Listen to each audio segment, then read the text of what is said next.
आइए बेटा एक और important topic, covalent compound, metal non metal ionic compound के बाद मेटलर्जी, वेरी मोस्ट इंपॉर्टेंट ये हमारा टॉपिक है।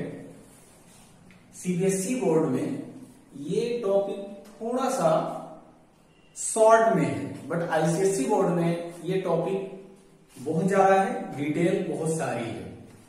वैसे भी जो ये हम टॉपिक मेटलर्जी पढ़ने जा रहे हैं, ये हायर क्लासेस में, अगर हम हायर क्लासेस की बात करें और वहां पर जब हम इसे पढ़ते हैं तो ये इतना सारा हो जाता है कि इस पे कई बुकें लिखी जा सकती हैं, कई सारी बुकें इस पे लिखी जा सकती हैं। तो आखिर ये मेटलर्जी होता क्या है, मेटलर्जी का क्या मतलब है और इसमें हम क्या सीखते हैं, वो हमें यहां समझना है।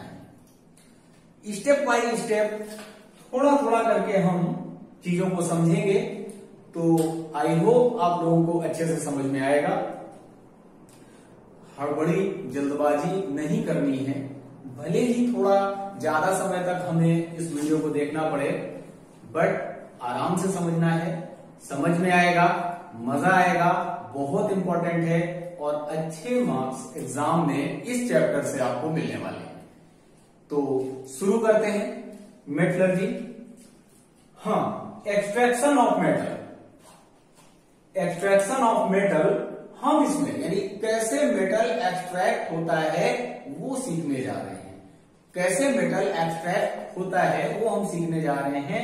मीन्स कैसे हम सबके सामने gold, silver, magnesium, sodium, potassium etcetera, ये सारे जो मेटल हैं वो कैसे हम तक पहुंचते हैं या हम तक आ जाते हैं। ऐसा नहीं है कि ये सारे मेटल हम गए, अर्थ को खुदाई की, डिगिंग की और झूले पे भरा, थैले पे और घर ले आए, ऐसा नहीं। बहुत सारे प्रोसेस इन्वॉल्व हैं। इसे एक तरह से जो प्योर मेटल हम तक पहुंचता है, वो प्योर मेटल बहुत सारे स्टेप्स के बाद हम तक आ पाता है। सबसे पहली चीज कि हम जितने भी लोग हैं, हम सब आप लोग ये जानते हैं कि जो मेटल है ये एक तरह का नेचुरल रिसोर्स है और ये कहां मिलेगा आपको, ये मिलेगा अर्थ की क्रेस्ट पे, यानी अर्थ की सतह पे। अर्थ की सतह पे मेटल हमें प्योर फॉर्म में नहीं, लॉट्स ऑफ इम्प्योरिटीज, बहुत सारी इम्प्योरिटीज की फॉर्म में मिलता है और इसी को ऑब्टेन करना, यानी to obtain a metal from its ore called extraction of metals. बात ये आती है कि व्हाट इज ओर, समझेंगे उसे भी, बट थोड़ा सा और आगे कई सारे प्रोसेस हैं, various process involved in the extraction of metal from their ores and their refining called metallurgy। यानी जिस कोर्स से हम क्या निकाल रहे हैं, मेटल ऑब्टेन कर रहे हैं और कई सारे प्रोसेस, बहुत सारे प्रोसेस उसमें इन्वॉल्व है। फाइनली जब हम उसे रिफाइन कर लेते हैं तो जितने भी प्रोसेस हमने उसमें लगाए वो सारे प्रोसेस इस मेटलर्जी के अंदर आते हैं। यानी मेटलर्जी के अंदर हम एक तरह से प्योर मेटल कैसे गेन करते हैं, ये सारे स्टेप्स इस मेटलर्जी के अंदर आते हैं। और ये वर्ड 2-3 बार आया, क्या मतलब है इसका, समझते हैं इसे। उससे पहले minerals, the natural material in which the metals are their compound are found in earth called minerals. Minerals क्या है, मिनरल्स एक ऐसा मटेरियल है जिसमें चांस हो किसी मेटल के पाए जाने के या उसके कंपाउंड के पाए जाने के। सुनते जाइए, सारा क्लियर होगा, ध्यान से सुनिए, हर एक चीज क्लियर होगी, जल्दबाजी नहीं कि अभी क्या है, स्टार्टिंग है ये, धीरे धीरे धीरे धीरे सारा क्लियर हो जाएगा। वीडियो के एंड तक पहुंचेंगे, सारा क्लियर हो जाएगा, बस सुनते जाइए। क्या बोला मैंने, नेचुरल मटेरियल, नेचुरल मटेरियल जो हमने अर्थ की पृष्ठ से निकाला और उसमें इस बात के चांसेस ज्यादा हैं कि इसमें मेटल या मेटल का कंपाउंड है, तो इसे हम मिनरल्स बोलते हैं। और ऐसा नहीं है कि मिनरल्स रिच हो मेटल से और वो हर जगह मिल जाए, ऐसा जरूरी नहीं है।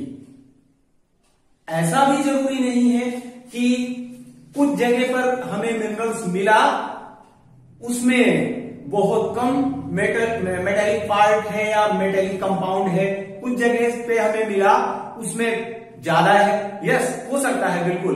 कुछ जगह पर मिलने वाला मटेरियल जिसको हम नेचुरल मटेरियल बोल रहे हैं, उसमें चांस मेटल के या उसके कंपाउंड के ज्यादा है, ऐसे मिनरल्स को पहले चूज किया जाता है। भाई सबको नहीं उठा लेंगे आप। सबको मान लो किसी जगह से हमने बहुत सारा मटेरियल, नेचुरल मटेरियल निकाला और हमने ये कह दिया कि भाई ये मिनरल्स है, यस वो मिनरल्स है, ठीक है। बट ऐसी मिनरल्स को हम क्यों चूज करेंगे जिसमें सिर्फ 10% ही मेटल हो, 90% इंप्योरिटीज हो या उससे भी कम? तो भाई जितना तो मेटल नहीं है उसमें, उससे ज्यादा तो हमें उसको प्यूरिफाई करने में प्रोसेस लगाना पड़ेगा, यानी कॉस्ट ज्यादा आ जाएगी। तो हम ऐसा मिनरल्स नहीं चूज करेंगे। हम हमेशा ऐसा मिनरल चूज करते हैं, इंपॉर्टेंट, हम हमेशा ऐसा मिनरल चूज करते हैं जिसमें जो मेटल के मिलने के चांसेस हैं वो काफी ज्यादा है। मेटल उससे निकल आए प्रॉफिटेबली, चीपली, कन्वेंसली। प्रॉफिटेबली, चीपली या कन्वेंसली सारे सिनोनिम्स हैं। अगर मिनरल्स हमारे पास ऐसा है जिससे हम ज्यादा से ज्यादा मेटल निकाल सकते हैं, प्रॉफिटेबली निकाल सकते हैं, चीपली निकाल सकते हैं, तो इस तरह के मिनरल्स को ही एक और नाम से जाना जाता है, उसे हम ऑर्स बोलते हैं। उसे हम ऑर्स बोलते हैं, यानी मिनरल्स एंड ऑर्स दोनों सेम चीजें, बट ऑर्स एक ऐसा मिनरल्स है जिसमें ज्यादा से ज्यादा मेटल हो और उसे निकालना सस्ता हो, बड़ी आसानी से उसे हम निकाल सके, उसे हम ऑर्स बोलते हैं। क्या सिमिलरिटी है? मिनरल्स एंड ऑर्स दोनों चीजें सेम है, दोनों नेचुरल मटेरियल है, बट ऑर्स एक ऐसा मिनरल्स है जिसमें ज्यादा से ज्यादा मेटल हो और उसे हम प्रॉफिटेबली, इजिली, चीपली निकाल सके। जैसे अब कुछ एग्जांपल ऑर्स के, जैसे रॉक सॉल्ट। भाई जो रॉक सॉल्ट है हमारा, ये ऑर्स है या मिनरल्स है। क्या क्लोराइड से जो हम मेटल ऑब्टेन करेंगे आफ्टर वेरियस प्रोसेसेस, तो उसमें हमें सोडियम मिलेगा। बॉक्साइड से जो कंपाउंड मिलेगा वो एल्युमिनियम ऑक्साइड मिलेगा, और इससे जो मेटल हम निकालेंगे वो एल्युमिनियम होगा।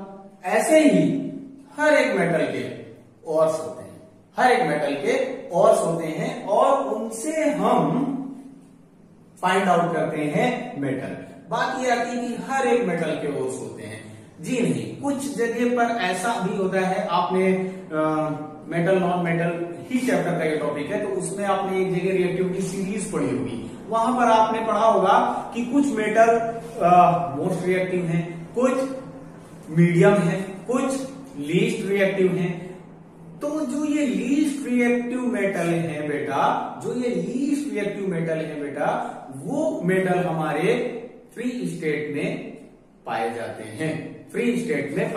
हैं। कुछ एग्जांपल लेते हैं और आपको बताते हैं।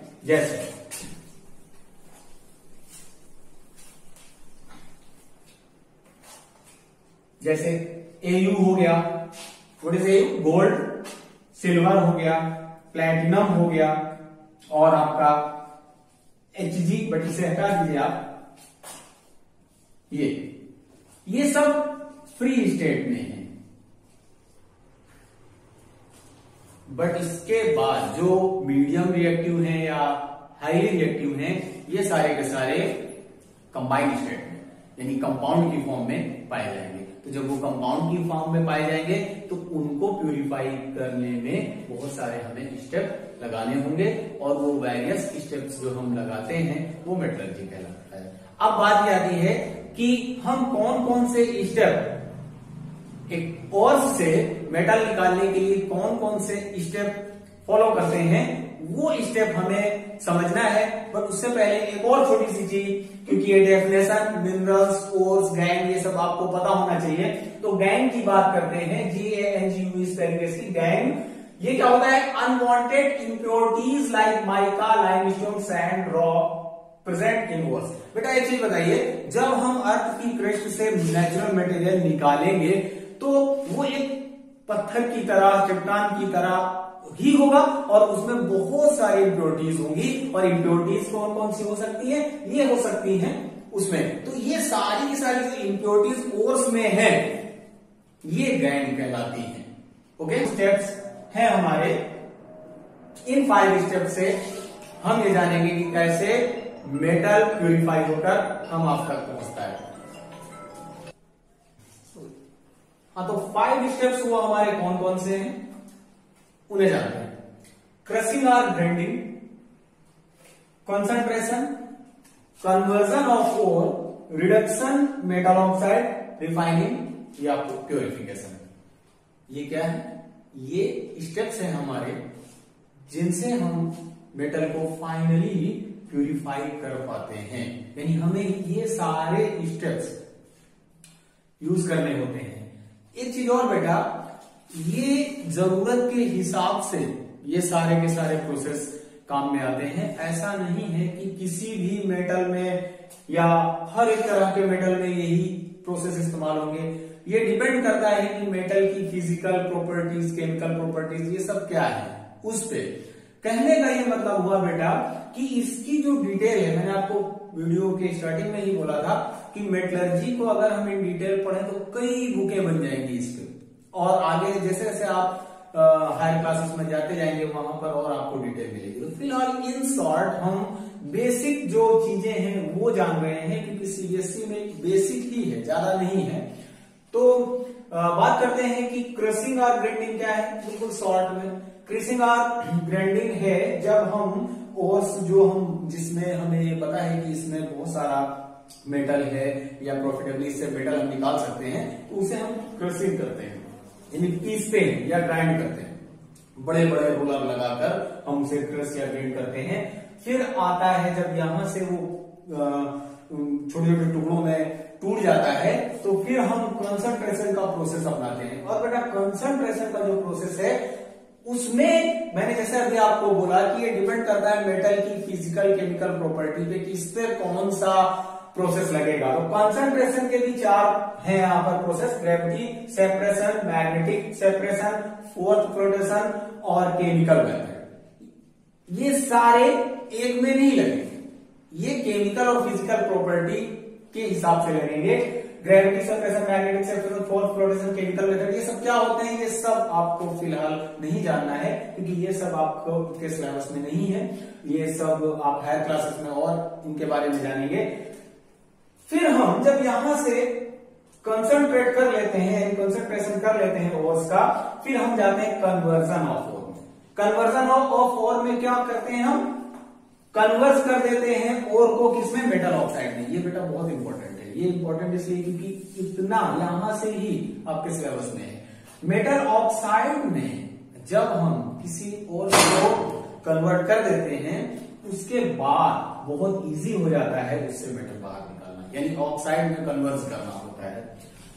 जब हम ऑक्साइड में कन्वर्स कर लेते हैं तो फिर रिडक्शन क्या होता है? रिमूवल ऑफ ऑक्सीजन, यानी ऑक्सीजन को रिमूव कर देना। तो ऑक्साइड बना है, यहाँ पर ऑक्सीजन लगा हुआ है। रिडक्शन का प्रोसेस अपनाएंगे, मेटल ऑक्साइड से मेटल और ऑक्सीजन बाहर हो जाएगा।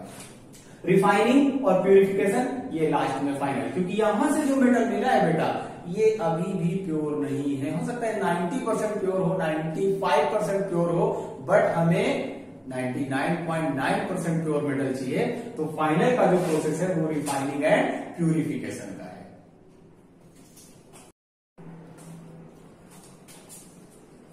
मैंने आपको बता दें थर्ड स्टेप से आपका सिलेबस है।